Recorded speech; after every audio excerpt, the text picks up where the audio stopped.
Good morning all of you. कैसे हैं आप सभी? फाइन। तो हम बात कर रहे थे कल की क्लास में हम यही डिस्कशन कर रहे थे कि पेपर पैटर्न कैसा होता है, पेपर कितने प्रकार के होते हैं जूलॉजी के। जैसा कि मैंने बताया था, पेपर 3 प्रकार के होते हैं, पेपर फर्स्ट, पेपर सेकंड और पेपर थर्ड। तीनों पेपर पैटर्न के बारे में बताए थे कि नॉन कोऑर्डिनेट्स क्या होते हैं, lower coordinate, higher coordinate, cell bio, genetics, general way में थोड़ा सा मैंने इनके सभी के बारे में आपको एक्सप्लेन किया था। ठीक है, तो अब आज की क्लास में मैं आपको ये बताना चाहूँगी कि जब आप प्रैक्टिकल हॉल में एग्जामिनेशन हॉल के अंदर जब आप प्रैक्टिकल एग्जाम को देने जाते हैं तब आपको उस समय क्या क्या जानकारी को ध्यान में रखनी होती है। ऐसी कौन सी बातें हैं जिनको आपको ध्यान में रखते हुए उस प्रैक्टिकल एग्जाम को फाइट करना है। ठीक है, तो अब हम स्टार्ट करते हैं। आप लोग एकदम ध्यान से सुनना। कोई चीज़ नहीं समझ में आती है तो आप उसे सेकेंड नेक्स्ट डे जब क्लास होती है उस क्लास में आप मुझे पूछना, तो मैं आपके जो भी डाउट्स होंगे वो क्लियर कर दूँगी। ठीक है, तो देखो यही जैसे कि मैंने बताया पेपर पैटर्न कैसा है, अपन उसी के बारे में बात करते हैं। तो अपन फर्स्ट बात करेंगे PSC paper first practical exam का पैटर्न क्या होता है। पैटर्न बोले तो इसके अंदर वो चीज़ें आती हैं जो मतलब आप जैसे कि अभी आप नए हो, आपको ये नहीं पता कि बीएससी प्रीवियस ईयर के अंदर क्या क्या डिफरेंट है किसके मुकाबले, क्लास 12 के मुकाबले इसमें क्या क्या ऑलमोस्ट 80% चीज़ें जो है वो डिफरेंट हो जाती है। वो क्या होती है आज के इस वीडियो के अंदर अपन डिस्कस करेंगे। तो जैसा कि फर्स्ट पॉइंट है कि प्रैक्टिकल एग्जाम का पैटर्न क्या है। इस प्रैक्टिकल एग्जाम के अंदर जब भी आप एग्जामिनेशन हॉल के अंदर प्रवेश करते हो तो आपको क्या क्या चीज़ को ध्यान रखना है। जैसे ही आप एंटर करेंगे तब एक तो आपको अपने रोल नंबर पता होने चाहिए। रोल नंबर, दूसरी बात अगर मैं कहूँ तो अगर आपके मेन एग्ज़ाम यानी कि थ्योरी एग्ज़ाम से पहले अगर आपका एडमिट कार्ड आ गया है तो प्लीज़ आपसे रिक्वेस्ट है कि आप उस एडमिट कार्ड को अपने एग्ज़ाम हॉल में साथ लेके जाएं। कौन सा एग्ज़ाम? प्रैक्टिकल एग्ज़ाम में। उस एडमिट कार्ड से आपको ये बेनिफिट होगा कि उसमें रोल नंबर लिख रखे होंगे तो आपको उसमें दिक्कत नहीं आएगी लिखने में, क्योंकि थोड़े बड़े रोल नंबर होते हैं, कोई एक आधा मिस्टेक से छूट ना जाए, इस प्रकार का ये आप ध्यान रखना। वो आपका एडमिट कार्ड आपको हेल्प करेगा ये चीज़ें बताने में। ठीक है, दूसरी ये बात, एडमिट कार्ड के अंदर आज की डेट, उसके अंदर कौन सा प्रैक्टिकल एग्ज़ाम आज के दिन आपका होने वाला है, कितने आवर्स का है, 2 घंटे का है, 3 घंटे का है, ये सारा टाइम ड्यूरेशन जो है बोले तो ये जो समय सारणी है वो आपको इस एडमिट कार्ड के अंदर मिलेगी और वो आपको हर तरीके से हेल्प करेगा। ठीक है, दूसरी ये तो बात हुई एडमिट कार्ड की। तीसरी मैं बात क्या करूँगी कि एडमिट कार्ड के अलावा आपके पास जो आपने प्रीवियस के अंदर प्रैक्टिकल फाइल का रिकॉर्ड तैयार किया है, जो कि अपन बोलते हैं 75 नंबर का प्रैक्टिकल होने वाला है। इस प्रैक्टिकल का क्या महत्व है, उसमें जो इम्पोर्टेंट चीज़ है वो है आपका फाइल रिकॉर्ड आपने किस तरीके से बनाया है, उसमें क्या किया है, उससे रिलेवेंट जो चीज़ें हैं वो क्या है, उसका कवर, उसके ऊपर अपना पूरा नाम, अपने रोल नंबर, ये सारे लिखे हुए होना अनिवार्य है। ठीक है, बात हो गई प्रैक्टिकल रिकॉर्ड की।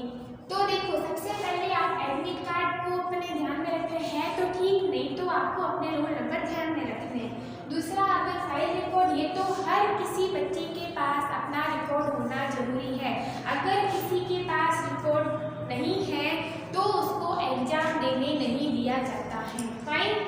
नेक्स्ट चीज की बात करूँ तो आपकी सीटिंग व्यवस्था, मतलब आपको उसी सीट पे आप बैठे जहाँ आपके रोल नंबर लिखे हैं, किसी एक दूसरे की सीट पर ना बैठे, किसी प्रकार की कोई फालतू नकल के बारे में सोचकर ना आए, चुपचाप बैठकर सिर्फ अपना वर्क करें, किस तरीके से आपको क्या एग्जाम में लिखना है, बस उन्हीं चीज़ों को वहाँ बैठकर रिवाइज करें।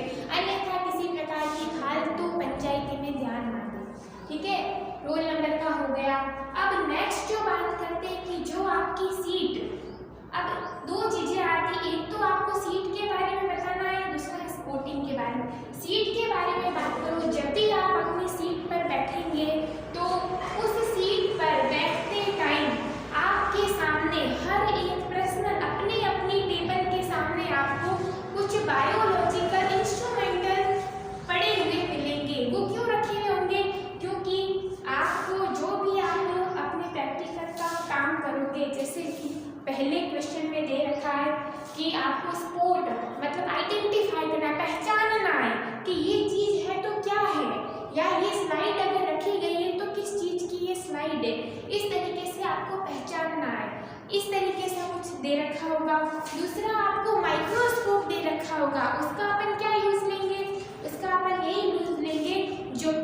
आपको मटेरियल के तौर पर देंगे। तो वो मटेरियल से जो आप अपनी स्लाइड को प्रिपेयर करोगे या अपनी स्लाइड को आप बनाओगे, उस स्लाइड को पूरी करने के बाद या पूरी बनने के बाद उसको आप माइक्रोस्कोप से देखेंगे। इसलिए हम वहाँ पे आपके सामने माइक्रोस्कोप की व्यवस्था को रखते हैं। दूसरा, स्लाइड, जैसे कि आप पूरे तरीके से आप अपनी स्लाइड बना लेते हैं और एग्जामिनर को आप दिखाते हैं, इसी बेस पर आपको मार्क्स मिलते हैं। तीसरा, वॉच ग्लास। वॉच ग्लास के अंदर आपको मटेरियल दिया रखा होगा कि एल्गी है, एल्गी में बोले तो सूडोमोनियम हो सकता है, कारा हो सकता है, या ब्रायोफाइटा की कुछ सदस्य है, या वॉलवॉक्स है। ये सारी चीज़ें मैंने आपको प्रीवियस क्लास में डिस्कस की है। ओके, तो ये सब चीज़ें ध्यान में रखनी आपको। दूसरी बात आती है यहाँ पे स्पोर्टिंग की। अब स्पोर्टिंग की बात क्या होगी कि आपके एग्जाम में 10 स्पोर्ट्स रखे जाते हैं। स्पोर्ट्स में दो चीज़ें आती हैं, वो दो चीज़ें कौन सी होती है? तो स्पेसिमेन होंगे, दूसरा स्लाइड होगी। तो 10 स्पोर्ट्स में से आपके 6 तो रखे जाएंगे क्या?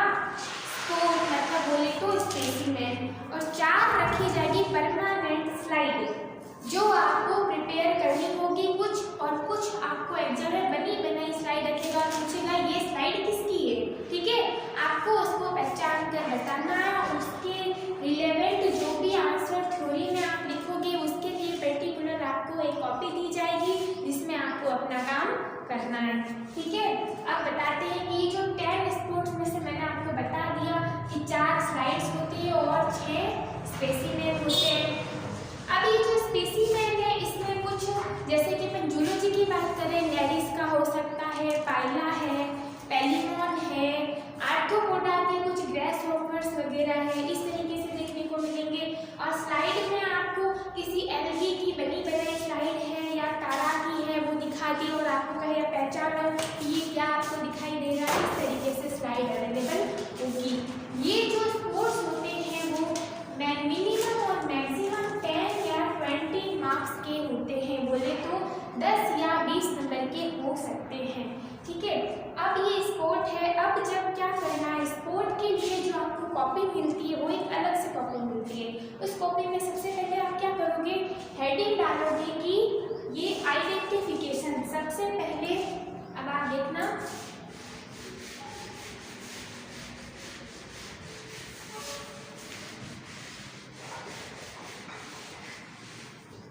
यहाँ पे ध्यान दीजिए, जो कॉपी मिलेगी उस पे हेडिंग डालनी है आपको स्पोर्ट्स।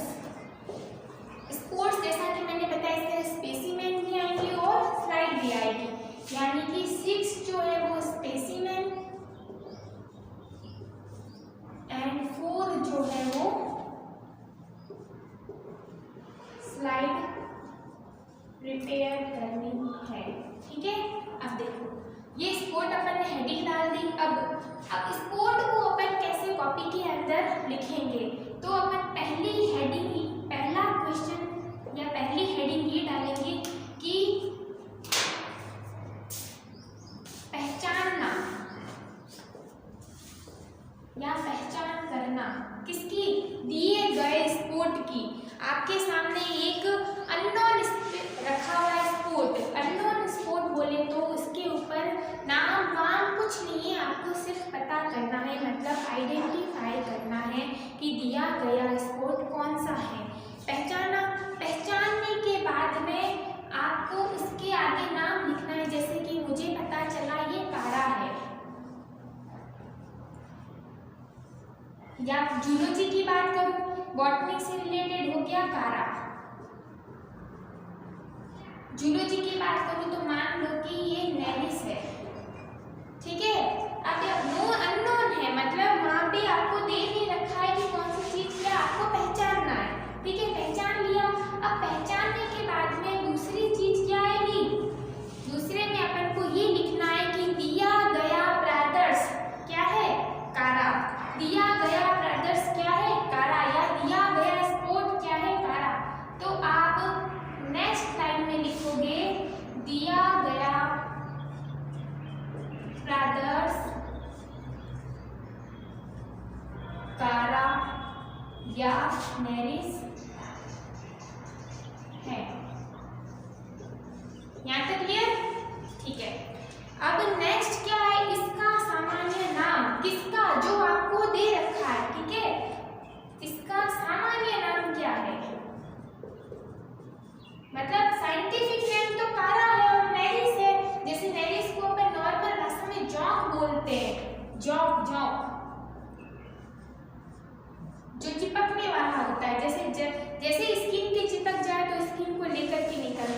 जॉब।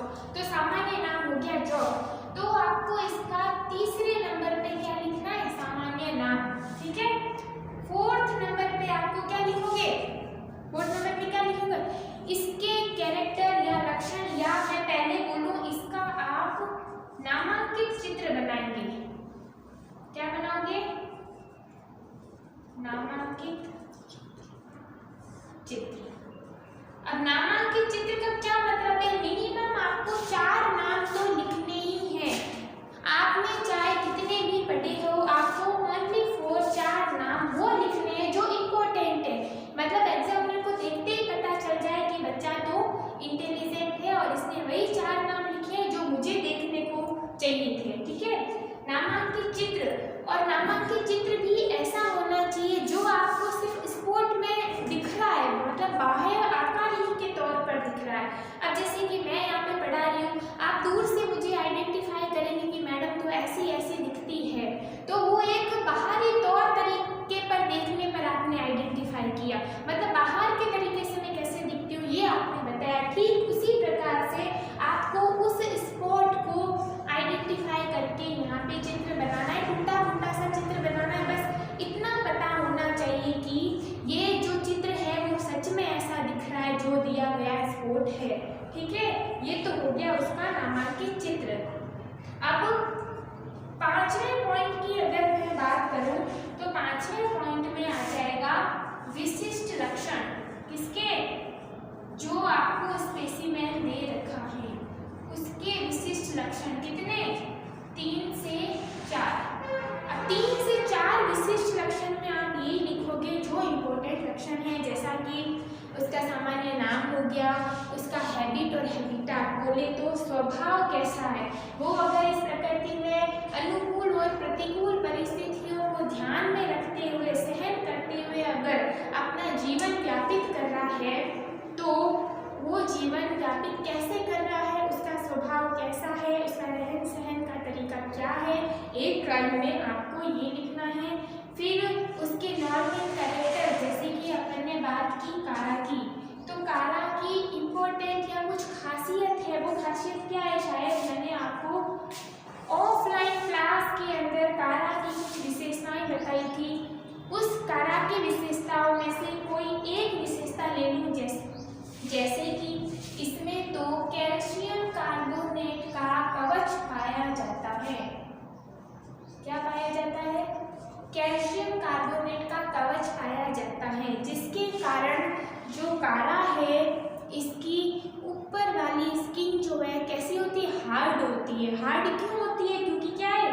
कैल्शियम कार्बोनेट का कवच है, इसीलिए तो उसकी हार्ड स्किन है। एक इम्पोर्टेंट कैरेक्टर तो ये हो गया। अब दूसरा इम्पोर्टेंट कैरेक्टर क्या? क्योंकि इसको एक अपन stone world, WERT, stone world भी कहते हैं। स्टोन का मतलब हुआ पत्थर। क्या हुआ? स्टोन का मतलब हो गया पत्थर, और वर्ल्ड मतलब वर्ल्ड, क्योंकि वो एक प्लांट से रिलेटेड है। अब स्टोन वर्ल्ड का मतलब इसे अपन एक चट्टान जैसा पत्थर भी कहते हैं। अब चट्टान जैसा पत्थर क्यों? क्योंकि कैल्शियम कार्बोनेट खुद एक अपने आप में पत्थर जैसा कठोर होता है, इसलिए ये इस तरीके से इस प्लांट के ऊपर अपना आवरण बना लेता है कि वो इतना कठोर हो जाता है इस परिस्थितियों को सहन करते हुए, तब जाके उसको कहीं अपन स्टोन वर्ल्ड के नाम से भी बुलाते हैं। तो जैसे कि इम्पोर्टेंट कैरेक्टर हो गए जो आपको लिखने हैं 3 से 4, और नामांकित चित्र डायग्राम बनाना है आपको, सेम वैसा ही डायग्राम बनाना है जैसा कि आप को स्पेसिमेन में दिख रहा है। ठीक है। यहाँ तक ये सारी बातें हुई कंप्लीट। और हाँ, एक बात और, ये जो स्पोर्ट्स मतलब यहाँ से लेकर यहाँ तक ये 5 चीज़ें आपको जो लिखनी होती है ना, एकदम रफली तरीके से लिखनी, जमा के लिखने नहीं बैठना है। क्यों? रीजन इज द, आपको एक स्पोर्टिंग के लिए 3 से 4 मिनट दिए जाते हैं। कितने? 3 से 4 मिनट ओनली फॉर एक स्पोर्टिंग को आपको पूरा करने के लिए। उस 3 से 4 मिनट में आपको पहचानना भी है कि क्या है दिया गया चीज, क्या है दूसरा दिया गया पारदर्शक अगर ये है तो ये, फिर उसका सामान्य नाम क्या है, फिर उसका नाम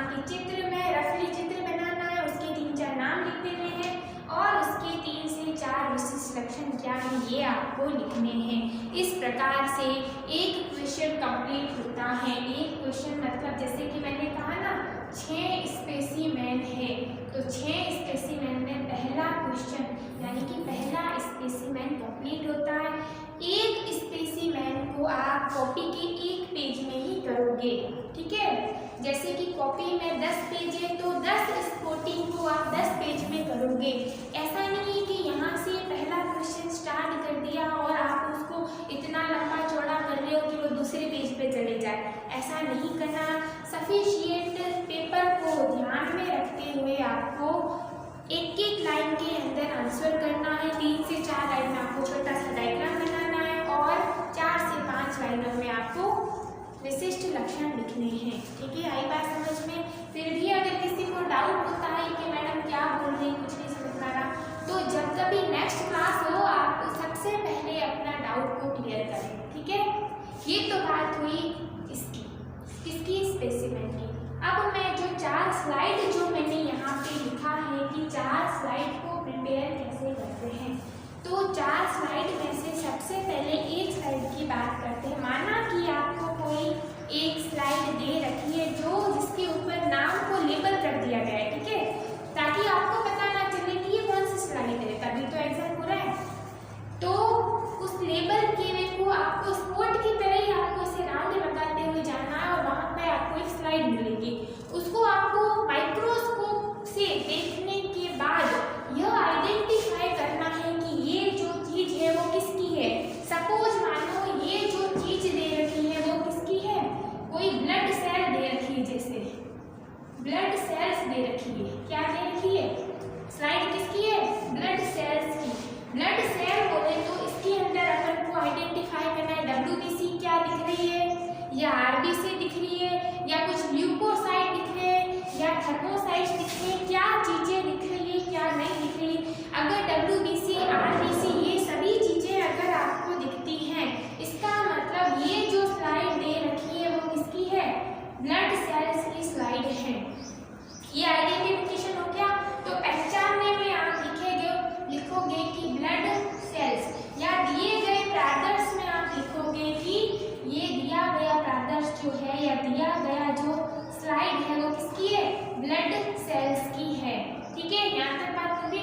सामान्य नाम भी इसका यही है। खून की जांच किस प्रकार अपन करते हैं, कौन कौन से केमिकल का यूज करते हैं, जिससे अपन ये पता कर पाते हैं कि इस व्यक्ति का जो ब्लड ग्रुप है वो A पॉजिटिव है या B पॉजिटिव है या AB पॉजिटिव है या फिर O पॉजिटिव है, ठीक है। ये भी हो गया। इसका कोई नामांकित चित्र, वही नामांकित चित्र बनाना है। कौन सा आप पूछो मुझसे कि मैम स्लाइड का तो चित्र कैसे बनाएंगे, तो स्लाइड में का चित्र वो बनाना है जो आपने माइक्रोस्कोप से देखा है ना, जो देखने पर देखो इस तरीके से कुछ टूटी फूटी स्ट्रक्चर मिलती है, जैसे कि ये जो बड़ी बड़ी है ये हो गई RBC दिख रही है, या ये कुछ छोटी छोटी सी है जो WBC दिख रही है, या किसी तरल पदार्थ है जो इसके अंदर भरा है वो क्या है, हीमोग्लोबिन है। इस तरीके से जो चीज दिख रही है वही आपको इस तरीके का डायग्राम ही इस नामांकित चित्र के अंदर बनाना है और नाम को अंकित करने हैं, जैसे कि RBC, WBC और हीमोग्लोबिन, ठीक है। ये बात यहाँ पे क्लियर। फिर इसके विशिष्ट लक्षण में लिख दो।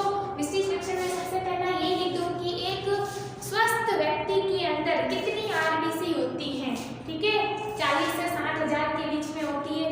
दूसरा ये लिख दो स्वस्थ व्यक्ति के अंदर कितनी WBC होती है, मैक्सिमम कितनी होती है और मिनिमम कितनी होती है, ये लिख दीजिए, आपका दूसरा लक्षण हो जाएगा।